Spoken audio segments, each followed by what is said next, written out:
బాబు గారు అదొక పార్టీకి చెడ్డ పేరు తెచ్చేస్తున్నారని గమనించారు. నిజంగా వార్నింగ్ ఏంటి? ఇప్పుడు తప్పుని కవర్ చేయాలంటే ఆ తప్పుని కవర్ చేస్తున్నారన్నటువంటి ఒక ఫీల్ క్రియేట్ చేయడం, ఫీల్ గుడ్ ఫ్యాక్టర్ అంటారు. జగన్కి లోంది ఈయనకున్నదే అదే.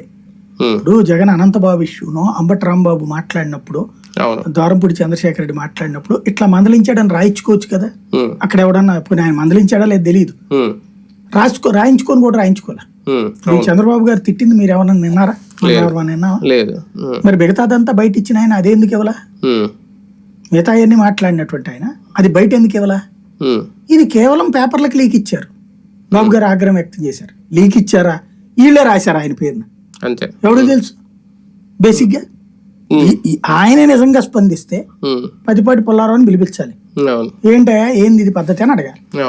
ఆయన ఎవరు అప్పుడు బస్సుకు సంబంధించి బస్సుల మంత్రి రామ్ పుల్లారెడ్డి, ఆయనకి సంబంధించి ఏమైంది వాళ్ళ ఆవిడ అప్పుడు ఇట్లాగే అన్నారు, ఇట్లాంటి కఠినంగా ఉంటానన్నారు అని.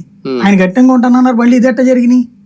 లేకపోతే ఆయన జేసీ ప్రభాకర్ రెడ్డి ఓపెన్ గా బయట ఇచ్చి అందరికి తాట తీస్తాను, మీరు అందరు ఆగండి, లేకపోతే చెప్పండి నేను కూడా తప్పుడు పని చేస్తాను, మా వాళ్లే తింటున్నారు అని ఓపెన్ గా చెప్పాడు ఆయన.